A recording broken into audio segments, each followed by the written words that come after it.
창세기 14장 13절에서 24절.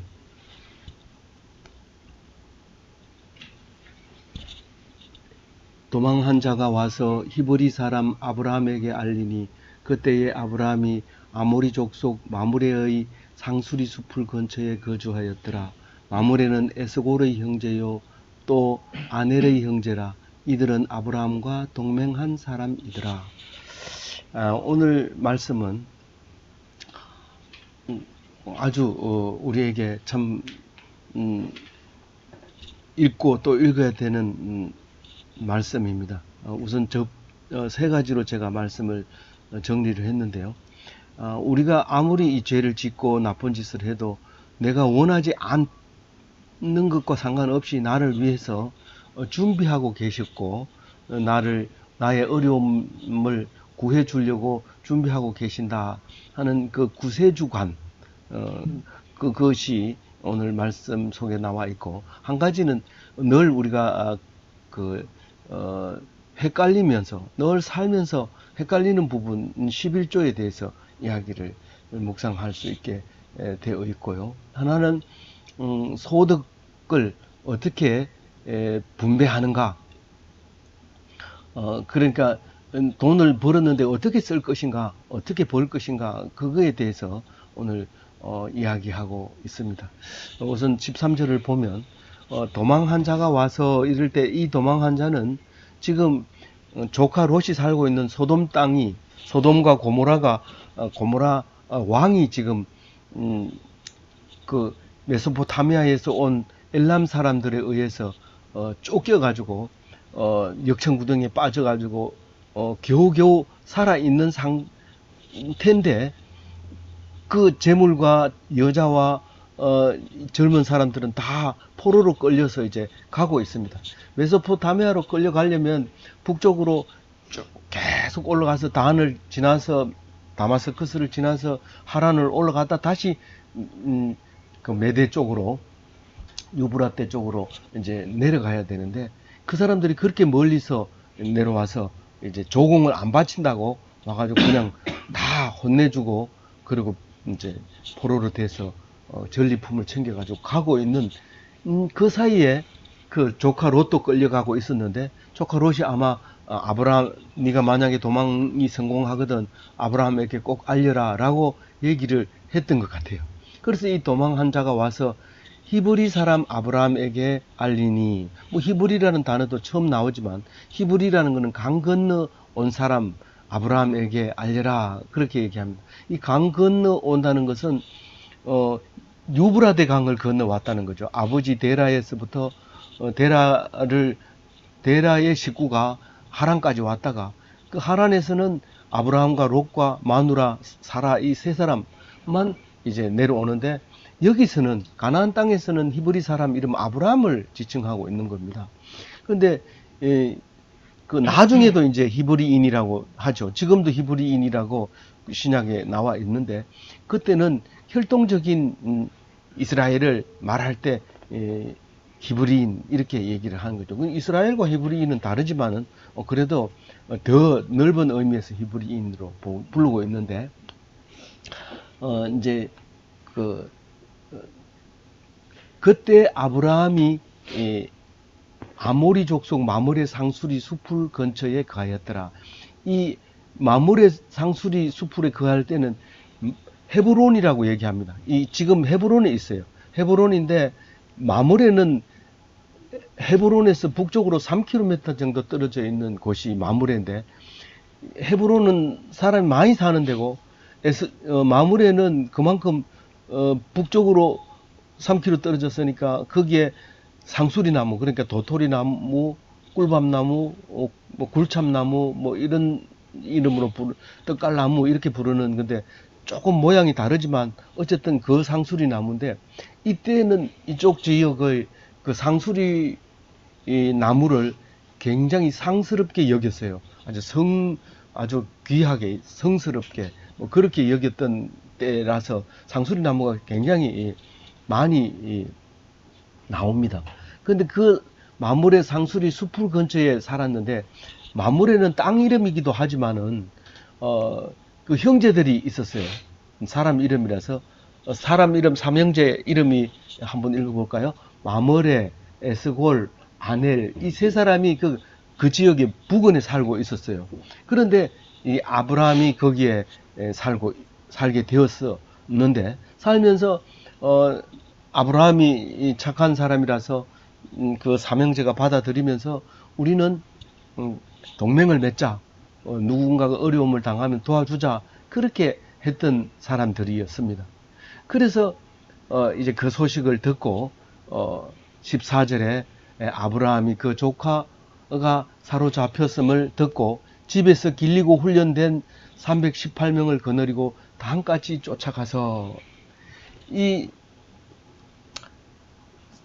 아브라함이 그 가신들을 훈련시켰는 거 그런 이야기는 안 나오지만 사건이 터지니까 나옵니다. 우리는 평소에 어떤 사람인지 안 나타나다가 어떤 사건이 터지면 그 사람이 준비했던 숨어있던 그것이 나타나는데 그걸 다크호스라고도 하죠. 그 하여튼 숨겨놓은 다크호스가 318명이 있었던 거죠. 그 사람을 데리고 단까지 갔는데 이때 당시에는 단의 이름이 없죠. 단이 이때 당시에는 없었지만 나중에 생겼지만 그 이름을 땡겨와서 이제 과거를 기록하고 있는 것입니다.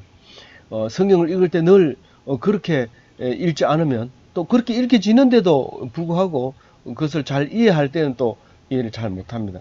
그래서 이 단이라는 이름이 생기기는 훨씬 뒤에 후대에서 생겨지지만 이스라엘의 끝단까지 마지막 제일 북단이 단입니다.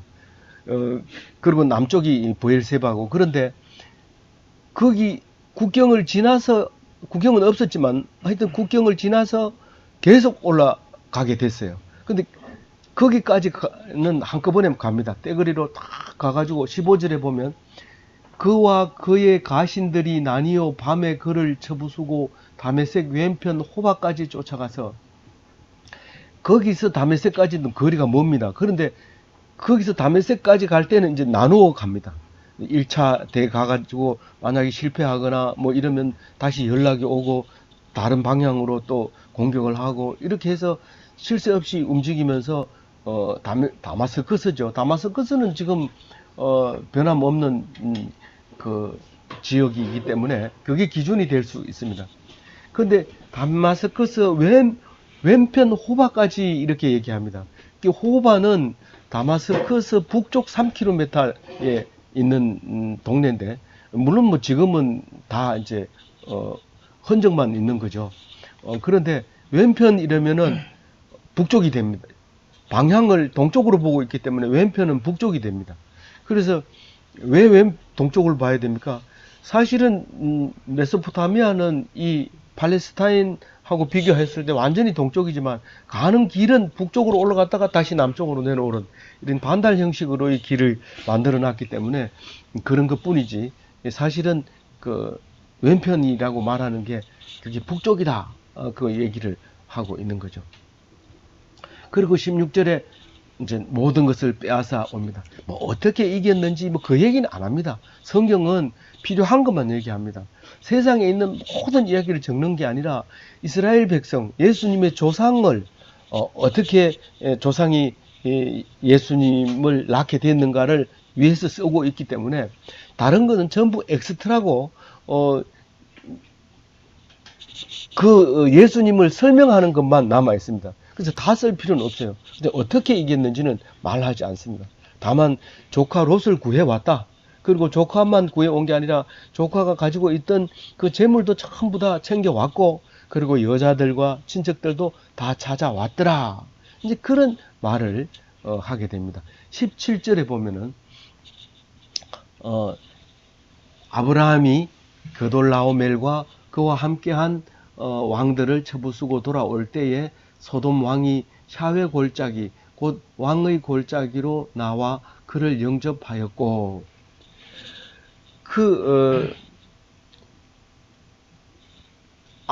그돌라오멜은 엘람의 왕입니다. 엘람은 셈족인데 셈의 맏아들이 엘람인데 그 엘람 왕 이름이 그돌라오멜인데 여기 이 팔레스타인으로 쳐들어올 때 네 왕이 오는데 그돌라오멜이 대장이었어요.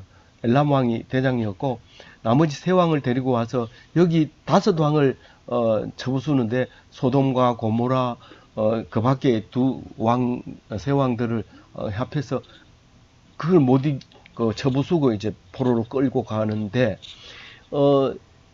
왜 왔느냐 하면 소돔이 그동안 계속 조공을 보내다가 12년 되니까 이제 안 보낸 거예요. 그래서 13년째 와가지고 이제 혼내주러 와가지고 그렇게 된 거예요. 그래서 아브라함이 그돌라오멜과 그와 함께한 왕들을 쳐부수고 돌아올 때 돌아오니까 소돔 왕은 그 역청구덩이에 빠져가지고 겨우겨우 이제 살아남아 있어요. 다른 사람은 다 붙들려 가고 다른 왕은 쫓겨가고 그랬는데 그 소돔 왕이 샤웨 골짜기까지 옵니다. 샤웨 골짜기는 여기 한 군데밖에 안 나오지만 그게 설명을 그 옆에 하고 있습니다. 샤웨 골짜기는 다른 말이 아니라 왕의 골짜기로 이름이 붙어져 있게 됩니다.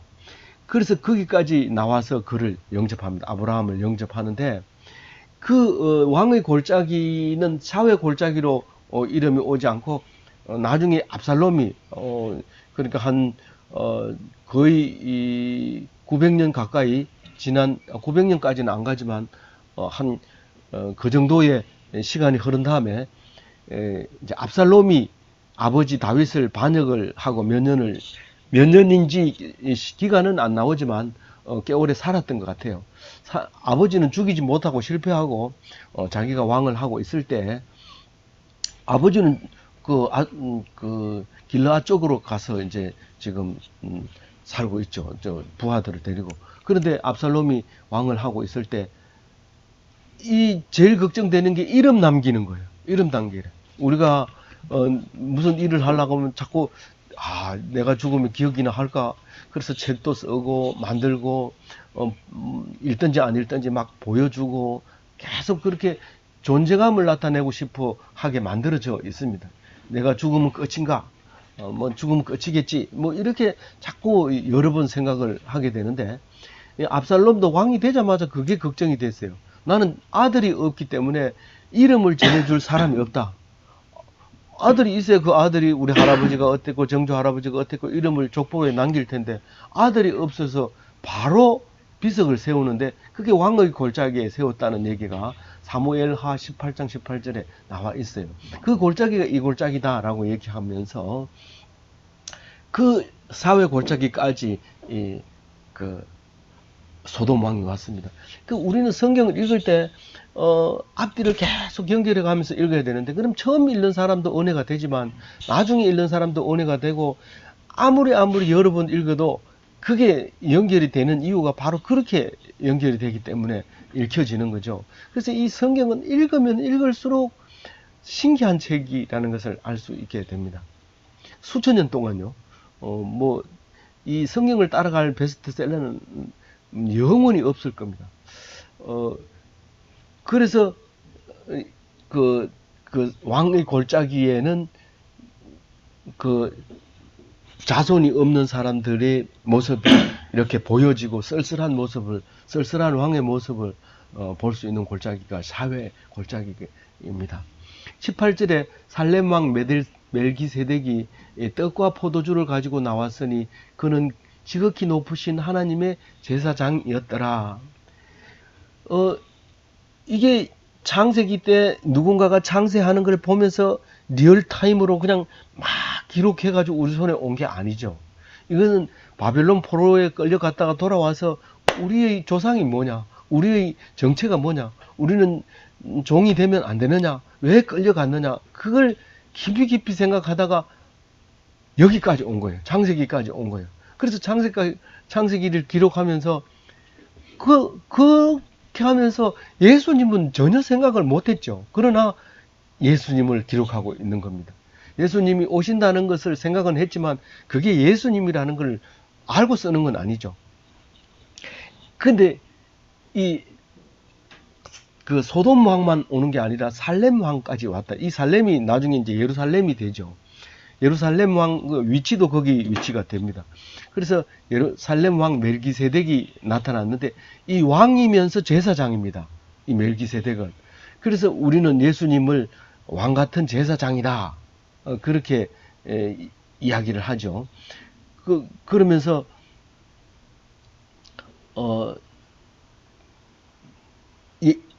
예수님이 제사장인데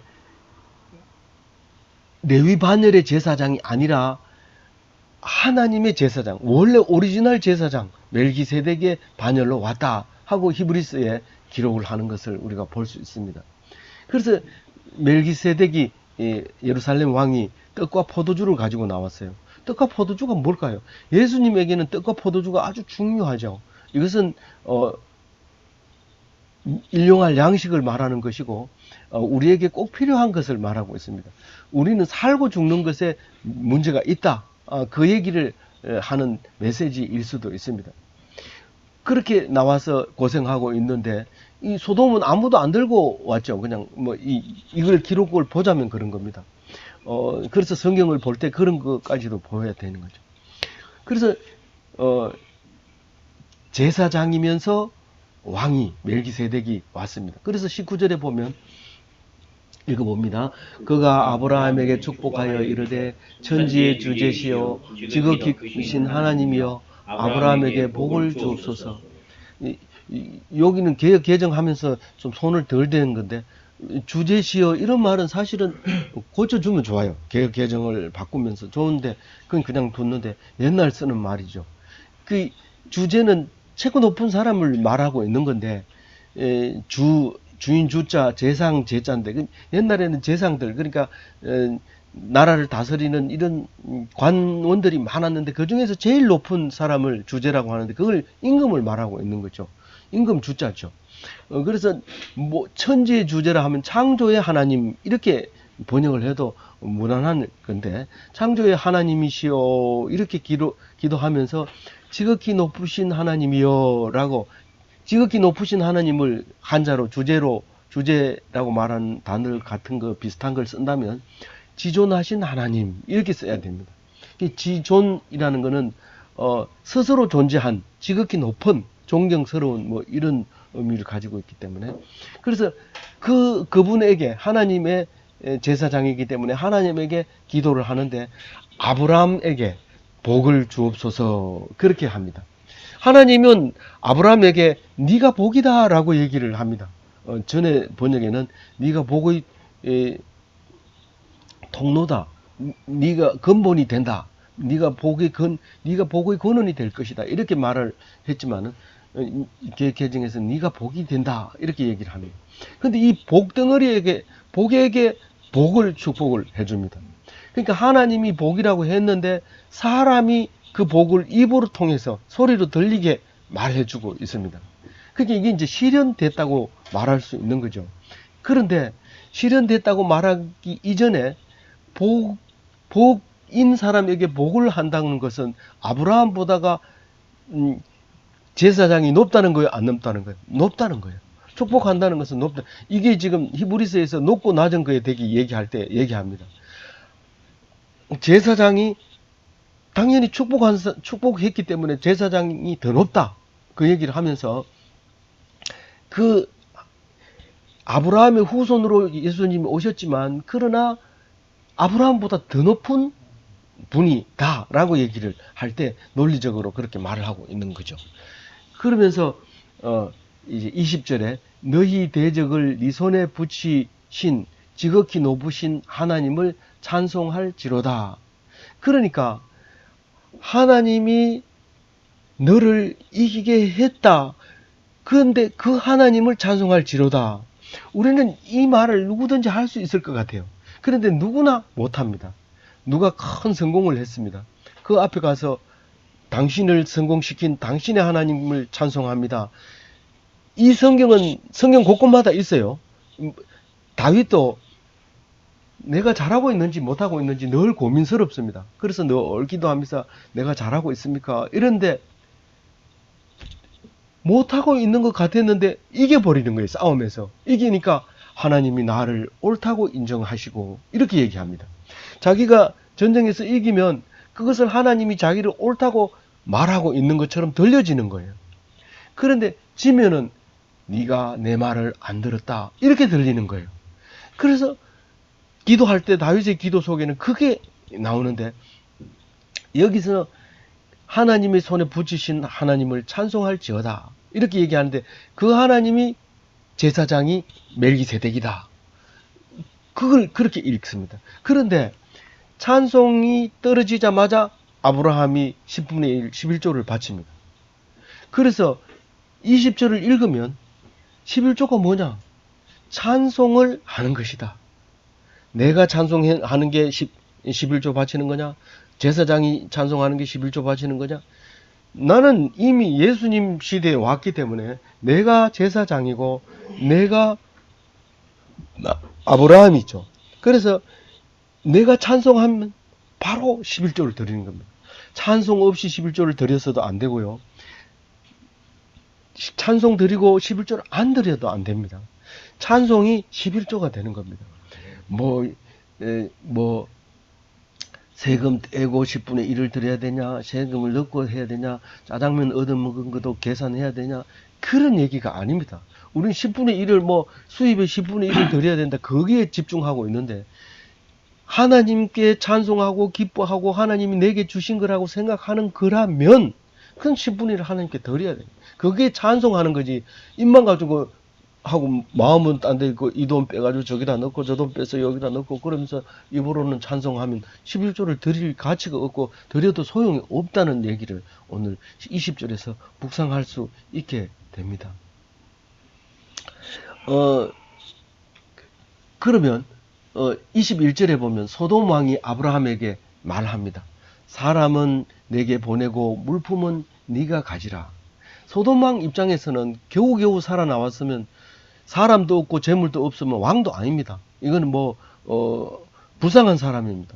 그럼에도 불구하고 그 다 처부수고 이기고 돌아온 그 전리품을 다 챙겨가지고 온 그 소돔 왕 앞에서 사실 입이 있어도 말을 못하죠. 무슨 말을 하겠어요.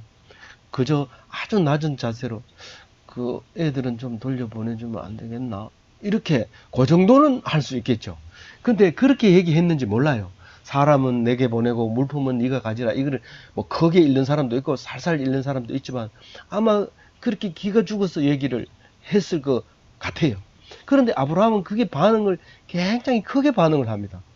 우리는 이 대기업이나 부자나 높은 사람들은 22절 이하에 있는 말씀을 꼭 읽어야 됩니다. 하루 이거를 벽에 붙여놓고 읽어야 됩니다. 왜냐하면요, 이게 기업 정신, 또 그리고 높은 사람의 정신이 이 안에 다 들어있기 때문에 지금 입장에서 멜기세덱 빼놓고 영적인 것 빼놓고 아브라함이 지금 제일 높은 순간에 있습니다. 제일 높이 있습니다. 이보다가 더 높은 팔레스타인의 가나안 지역에 높은 사람은 없습니다. 모든 적군을 이기고 빼앗아온, 그 멀리 가서 빼앗아온 이 사람 앞에서 어떤 말을 하는지 보세요. 소돔 왕에게 말합니다. 빨간 것이 읽어봅니다. 천지의 주제시오 지극히 높으신 하나님의 여호와께 내가 손을 들어 맹세하노니, 맹세를 하고 있는데 우리는 큰 일을 할 때, 무슨 일을 할 때 반드시 하나님 앞에, 천지의 주제, 아까 앞에 나와 있던 천지를 창조하신 하나님, 그리고 지극히 높으신 하나님, 그리고 그 앞에 내가 손을 들어 맹세하노니, 무슨 맹세를 하느냐면 이렇게 얘기합니다. 그 소돔 왕에게 네 말에, 네가 말하기를 내가 아브라함으로 치부하게 하였다. 이 치부도 젊은 사람들은 무슨 말인지 몰라요. 치부를 드러냈다 이거하고 헷갈려가지고 부끄러운 거 아니냐, 그게 아니라 부를 쌓는 걸 치부라고 그래요. 부를 쌓는 거. 내가 아브라함을 치부하게 하였다, 이 말은 뭐냐면 나중에 소돔 왕이 다니면서 이렇게 얘기하는 거예요. 아브라함 나 때문에 부자 됐지 뭐. 아브라함 나 때문에 부자 됐지. 내가 아브라함 부자 시켜줬잖아. 이렇게 말한다는 거예요. 그렇게 말할 것이 틀림없기 때문에 내가 네 거 하나도 안 가진다는 거죠. 그렇게 말하는 게 나쁘나?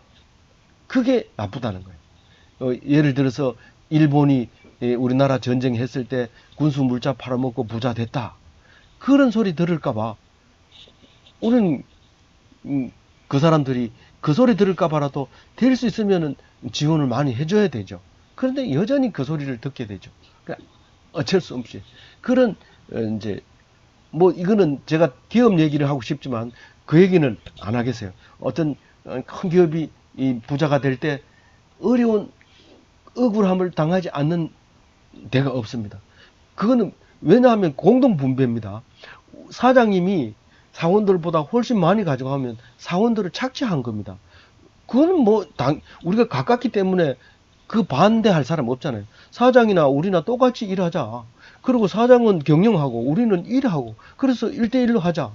이 생각을 일본 사람이 많이 했습니다. 그 전에 70년대, 80년대에 우리는 그래서 일본 가가지고 우리는 사장 하면은 자기 마음대로 하는 사장이지만 일본만 하더라도 경영 사장이 있습니다. 사장 이름 경영 사장 그거 공부했습니다. 저도 그 월급쟁이 사장 그런 거였는데 지금은 아직도 우리나라는 사장이 마음대로 하고 더 많이 가져가죠.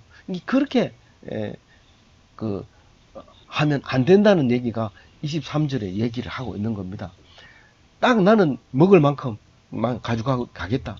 챙길 것만 챙기고 더 이상 안 가져가겠다. 실 한 오락이 이런 말을 잘 안 쓰지만 그 한 오락의 실도 안 걸쳤다 이러면 이제 알몸이다 뭐 이런 말을 할 때 쓰는 거고 덜매 끈 한 가닥도 이 덜매 끈은 지금 우리가 안 씁니다만 운동화 끈이라고 보면 되죠. 이 옛날에는 그 신을 신을 때 정갱이까지 올리는데 끈을 매는 게 그 덜매 끈이라고 우리가 번역을 했어요. 우리나라는 그런 게 없는데 그 집신 끼워가지고 어깨 둘러 맬 때를 덜매 끈이라고 했는데 그걸 이렇게 적용을 한 거예요. 한 운동화 끈도 한 줄도 안 가지겠다. 그렇게 하면서 마지막 절 한번 같이 읽어봅니다. 오직 젊은이들이 먹을 것과 나와 동행한 것과 에스골 분깃을 제할지니 그들이 그 분깃을 가질 것이다. 내가 무슨 잘하려고 이렇게 하는 게 아니다. 내가 무슨 니한테 잘 보이려고 그런 게 아니라 우리 몫은 우리가 챙긴다. 우리 분깃은 내가 챙기는데 당연한 몫이 이 젊은 청년들 318명에다가 더 그 같이 따라간 사람도 있고 그런 이 사람들 몫은 줘야 된다. 그리고 이 사람들이 전쟁에 참가했는 삼형제 아넬, 에스골, 마무레 이 사람들은 수당은 줘야 되지 않느냐. 그렇게 함으로써 오늘 아브라함의 이득을 챙기는 그래서 저는 이게 노블레스 오블리주라고 하는 라틴어가 지금도 라틴어지만 많은 사람들에게 읽혀지고 말해지는 말이죠.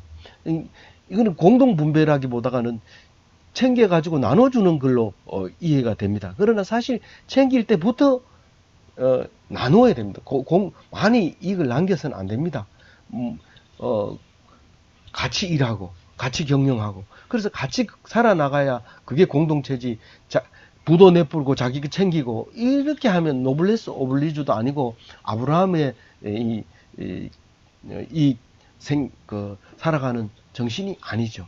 그래서 오늘 그 말씀으로 마무리하겠습니다. 오늘 우리 어떤 경우라도 어려운 사람을 돌아보면서 없을 때 그 사람들을 없는 사람을 찾아가 다니면서 챙겨주는 것도 좋지만 그 이전에 소득 자체를 우리가 공동으로 분배하는 것이 우리에게는 기독교인에게 더 맞지 않겠는가? 저는 이제 그렇게 생각하면서 마무리합니다. 아무쪼록 기독교는 특별한 기업 정신으로 기업을 하고 살아가야 될 것이 아닌가 그렇게 생각합니다. 이 말씀으로 축복하시기 바랍니다.